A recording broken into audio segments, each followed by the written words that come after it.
The Maldives gas math. Why the dive was over. Before it started on land, this tank can feel like an hour of life. At the surface, a full scuba cylinder can give a calm diver what feels like plenty of time. Enough time to descend, look around, enjoy the reef, return slowly, and still feel like there is gas left. But take that same tank to 60 meters. Now everything changes. At 60 meters, the ocean does not just get darker, it gets heavier. The pressure climbs. Every breath costs more. The gas disappears faster, and the safety window collapses. A tank that may feel comfortable near the surface can become less than 10 minutes of breathing time at depth, depending on the diver's breathing rate, workload, stress, tank size, and actual fill pressure. That is the illusion. The tank looks the same. The gauge looks reassuring at the start. The water may look calm. The diver may feel confident. But the math has already changed, and math does not care about confidence. Today we are looking at the gas math behind the Maldives cave tragedy. Not to mock the divers, not to pretend we know every final investigative detail, not to claim exact numbers that only the dive computers, equipment analysis, and official findings can confirm, but to understand the physical reality of deep diving. Many of you in the comments have been pointing out the same thing. At 60 meters, one tank is not a comfortable dive plan. It is a countdown. And inside a cave, that countdown becomes terrifying. Because the surface is not above you. The exit is behind you. That single fact changes everything. In open water, a diver with a problem may be able to ascend, depending on decompression obligations and safety limits. But inside a cave, there is a ceiling. There is rock above. There may be a tunnel behind. There may be silt. There may be darkness. There may be a wrong turn. There may be a dead-end chamber. So gas is not just breathing time. Gas is thinking time, navigation time, exit time, emergency time, calm time. And when the gas clock gets short, the mind changes. Stress rises. Breathing increases. The tank empties faster. And the problem begins feeding itself. That is why gas math matters. It is not just numbers, it is survival. Let's start with the core concept, pressure. At the surface, we live at roughly 1 atmosphere of pressure. Divers often call this one ATA. Every 10 meters of seawater adds roughly 1 more atmosphere. At 10 meters, the diver is at about 2 ATA. At 20 meters, about 3 ATA. At 30 meters, about 4 ATA. At 60 meters, about 7 ATA. That means the diver is under about 7 times the pressure experienced at the surface, and that changes every breath. The regulator delivers gas at the pressure surrounding the diver, so a lungful at 60 meters contains far more gas from the tank than a lungful at the surface. The diver does not feel like they are taking 7 times the breath. They may feel like they are breathing normally. But the tank knows. The tank is supplying gas at depth. And at 60 meters, every breath costs roughly 7 times what it would cost at the surface. That is the brutal part. The diver's body may feel like it is doing something familiar. Inhale, exhale, stay calm, keep moving. But the cylinder is draining at a much faster rate. A viewer in our community made a strong point. If a cylinder might last around 60 minutes near the surface under calm conditions, then at 60 meters, you divide that by about 7. 60 divided by 7 is about 8.5 minutes. That is the simple version. At 60 meters, that same cylinder might provide only around 8 to 9 minutes of breathing time at that depth under calm assumptions. That number alone should make every diver stop. Because 8 or 9 minutes is not much. It is not enough for error. It is not enough for confusion. It is not enough for a long search. It is not enough for panic. It is not enough for a serious overhead emergency. And that estimate may still be generous. Why? Because the diver does not arrive at 60 meters with a magically untouched tank. Gas is consumed on the descent. Gas is consumed reaching the cave. Gas is consumed while adjusting buoyancy. Gas is consumed while swimming. Gas is consumed under stress. Gas is consumed faster if the diver is working hard.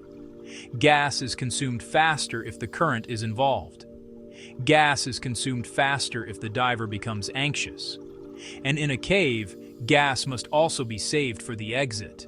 So the question is not, how long can I breathe at 60 meters if I sit still until the tank is empty? That is the wrong question.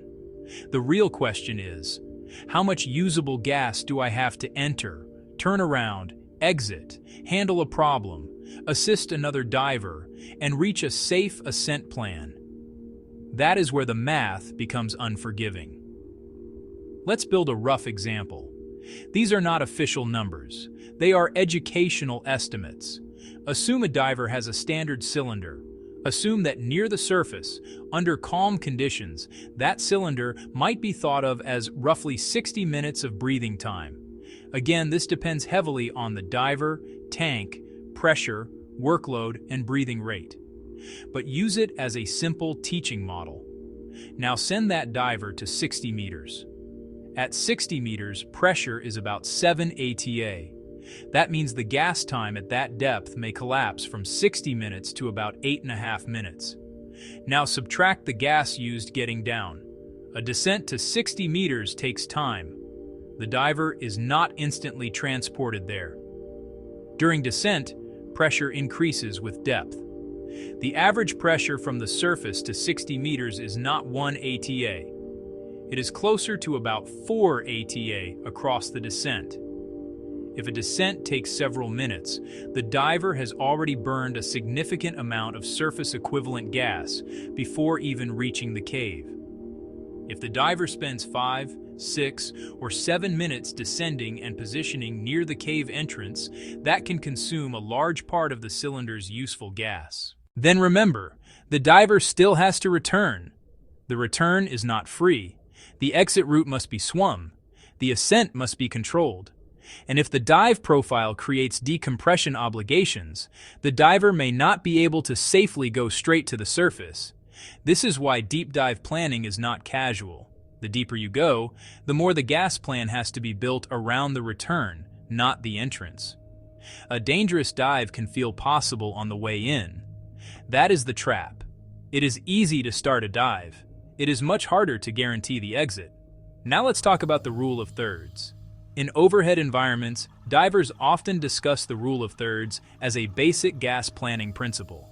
1/3 of the gas for entry, 1/3 for exit, 1/3 held in reserve for emergencies. This rule is not a magic shield. It does not make every dive safe.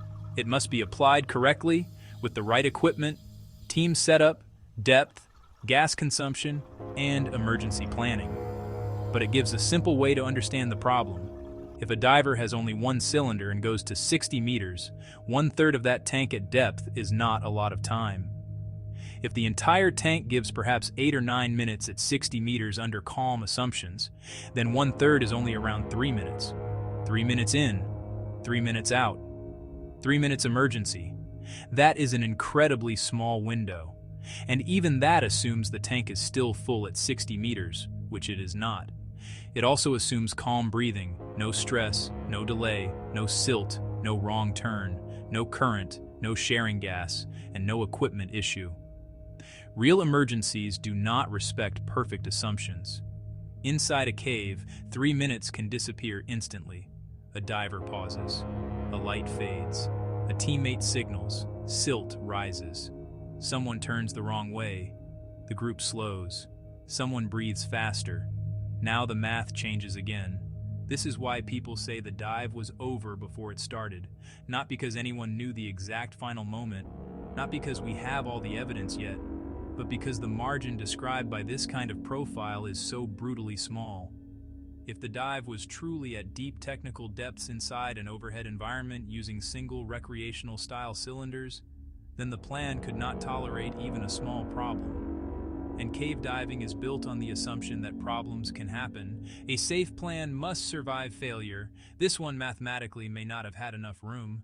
Now let's address something else that comes up in comments. The idea of saving air by skip breathing. Some people hear that gas is limited and think, could they just breathe less? Could they hold their breath between inhalations? Could they slow everything down? This is a dangerous myth. Underwater, especially at depth, trying to save gas by skip breathing can create serious problems. The body produces carbon dioxide. If the diver does not ventilate properly, carbon dioxide can build up. CO2 buildup is not just uncomfortable, it can trigger a powerful air hunger response. The diver feels desperate to breathe. The mind begins to panic. The heart rate rises. Breathing becomes uncontrolled. And once panic begins inside a cave, gas consumption can explode. So the attempt to save gas can actually make the situation worse. At depth, with dense gas, exertion, stress, and possibly poor ventilation, carbon dioxide becomes a serious enemy. A CO2 hit can feel like sudden panic. The diver may feel trapped. They may feel an overwhelming urge to bolt. But inside a cave, bolting does not lead to the surface. It leads into rock, a ceiling, a wall, a wrong passage, a silt cloud, a dead end. That is why skip breathing is not a rescue plan. It is not a serious solution to a bad gas plan. The correct answer is not to breathe dangerously. The correct answer is to never begin a dive where the gas plan depends on unrealistic breathing. A safe dive plan assumes humans breathe like humans, not like machines, not like calm statues, not like perfect numbers on paper. Real divers breathe more when stressed. Real divers breathe more when working. Real divers breathe more when cold, confused, or frightened. A gas plan that only works if everyone remains perfectly calm is not a safe plan. Now let's talk about stress breathing. This may be the hidden multiplier. At 60 meters, pressure already multiplies gas consumption. But stress can multiply it again. A calm diver may have 1 surface air consumption rate. A stressed diver may have 2, 3, or even more times that rate, depending on the person and situation. Now put that stressed diver inside a cave. They cannot go straight up.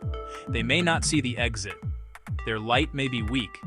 Their team may be clustered together. Their gauge may be dropping fast. If panic begins, the gas clock accelerates. This is the terrifying loop. Low gas creates stress. Stress increases breathing. Increased breathing burns more gas. More gas loss creates more stress. Inside a cave, that loop can become fatal very fast. And that is why the numbers matter before the dive begins. If the gas plan is too tight, then the first problem becomes the beginning of the end. A silt out does not have to be fatal with the right training and equipment. A wrong turn does not have to be fatal with enough gas, lights, and a line. A brief delay does not have to be fatal if reserves are real. But if the gas plan is already on the edge, then every small delay becomes catastrophic. The cave does not need one massive disaster. It only needs to take away a few minutes. At 60 meters, a few minutes can be everything. Now look at the descent and return. A viewer estimated that it might take around 7 minutes to descend and around 7 minutes to return toward the surface, giving 14 minutes of travel time. The exact number is unknown, but the idea is important. The diver is consuming gas the entire time, and the average pressure during descent and ascent is much higher than surface pressure. If the diver is moving between the surface and 60 meters, the average pressure across that range is around 4 ATA. So 7 minutes of descent can cost much more than 7 minutes of surface breathing. That matters. By the time the diver reaches the deep portion of the dive, the tank has already lost meaningful gas. By the time the diver enters the cave, the true usable window may be extremely short. And then the diver must still exit. This is where the cave changes the math again. In open water, turning around means beginning ascent. In a cave, turning around may only mean beginning the route back to the exit. There may still be distance to swim horizontally. There may be restrictions. There may be silt. There may be other divers. There may be current. There may be confusion. So the gas needed to come home is not just ascent gas. It is exit gas plus ascent gas plus safety gas plus emergency gas. That is why the idea of a short first chamber dive is important. Some viewers have argued that maybe the intended plan was not to penetrate deeply into the second chamber. Maybe the plan was only a brief first chamber look and then exit. That is a fair theory. It may even fit the equipment better than the idea of a planned deep penetration. But even a short first chamber plan still has to survive failure. What if something happened in that first chamber? What if visibility changed? What if someone became disoriented? What if the team turned the wrong way? What if a current or silt event pushed them into confusion? What if the exit did not look like the exit from the inside? What if the group lost time? A plan that only works if nothing goes wrong is not a plan for a cave. It is a wish. That may be the heart of this tragedy. Not necessarily that the divers intended to go all the way into a fatal dead end. We do not know that. The evidence still matters. But if the gas margin was too small, then even a limited plan could become unrecoverable the moment something unexpected happened. That is what caves do. They punish the unexpected. Now we reach the decompression trap. This is where people sometimes oversimplify, so let's be careful. At 60 meters, depending on bottom time, gas mix, and dive profile, decompression obligations can become serious very quickly. Deep dives are not just about having enough gas to breathe at the bottom. They are also about having enough gas and the right plan to return safely. A diver cannot always go straight to the surface without risk. The body absorbs inert gas under pressure. The deeper and longer the dive, the more decompression planning matters. If a diver exceeds no decompression limits, they may need staged stops before surfacing. Failing those stops can create serious or fatal injury. That means a diver at depth can face a nightmare scenario. Not enough gas to stay down. Not a safe option to bolt up. Not enough time to search. Not enough margin to solve the problem. This is what makes deep cave emergencies so cruel. The diver may be trapped between drowning below and injury above. Now, exact decompression requirements depend on the actual profile. We cannot responsibly claim a specific required decompression time without the full data. Some reports and technical comments discuss very long decompression obligations for certain deep penetration scenarios. But the key safety lesson is broader. At 60 meters, ascent is not simply an elevator ride to the surface. The dive may require controlled ascent and decompression planning. And that planning requires gas. If the gas supply is already nearly gone, then even finding the cave exit may not solve the entire problem. The exit from the cave is only the first exit. The diver still has to exit the pressure environment. That is a second problem.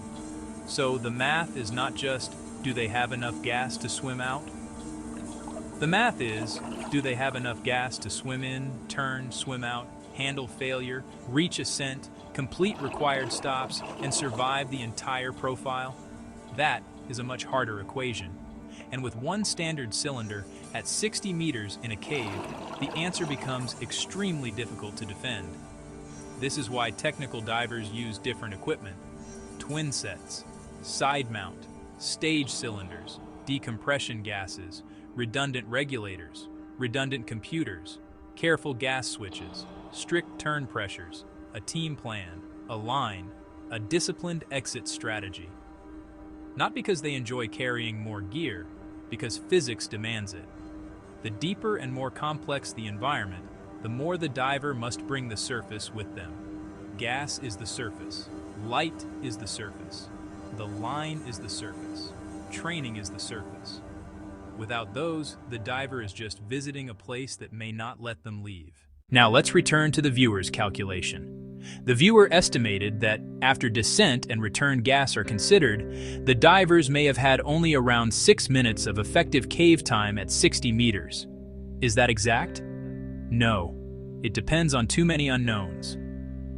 Tank size, fill pressure, breathing rate, actual depth, actual time, workload, stress, team behavior, gas mix, current, descent profile. But is the overall conclusion reasonable? Yes. The usable cave time would likely have been extremely small. The number may vary, but the lesson does not. At that depth, gas time collapses, and inside a cave, collapsed gas time is deadly. A 5-minute delay can become fatal. A wrong turn can become fatal. A silt-out can become fatal. A short search can become fatal. A moment of panic can become fatal. Because the reserve that should absorb those problems may not exist. This is why gas math should have been central to any dive plan. Before anyone entered the water, the group should have known: what is the maximum depth? What is the gas mix? What is the tank size and pressure? What is each diver's consumption rate? What is the planned bottom time? Where is the turn point? How much gas is required to exit? How much gas is required for emergency sharing? What decompression obligation may be created? What backup gas exists? What happens if one diver has a regulator problem? What happens if one diver loses gas? What happens if the cave silts out? What happens if the team loses time? What happens if the exit is missed? If the plan cannot answer those questions, then the dive is not ready. A dive plan is not a vibe. It is not confidence. It is not, "we will only look." It is not, "the water is clear." It is not, "the guide knows the site." It is numbers, cold numbers, gas, depth, time, pressure, distance, return, reserve, emergency. And in this case, the numbers appear to be the most frightening part of the story, because they suggest that once the divers were deep, inside an overhead environment, the available time may have been measured in minutes. Not enough minutes to make mistakes, not enough minutes to debate, not enough minutes to search calmly, not enough minutes to recover from panic, not enough minutes to find a dead end, realize it, reverse, and exit. This is why the GoPro and dive computers matter so much. The GoPro may show the route, the visibility, the lighting, the team movement, and possibly the moment the plan changed. The dive computers may show the true depth and timeline. They may show how long the divers spent at depth. They may show whether alarms were triggered. They may show ascent attempts, depth changes, or the final profile. Until that evidence is released, we must be careful. We cannot claim every detail, but we can still explain why the gas math made this environment unforgiving. That is not speculation. That is physics. At 60 meters, pressure multiplies gas use. In a cave, the exit is not vertical. Stress increases consumption. Silt and darkness increase delay. Decompression increases the cost of return. And a single tank leaves little room for failure. Those facts do not require guessing the exact final moment.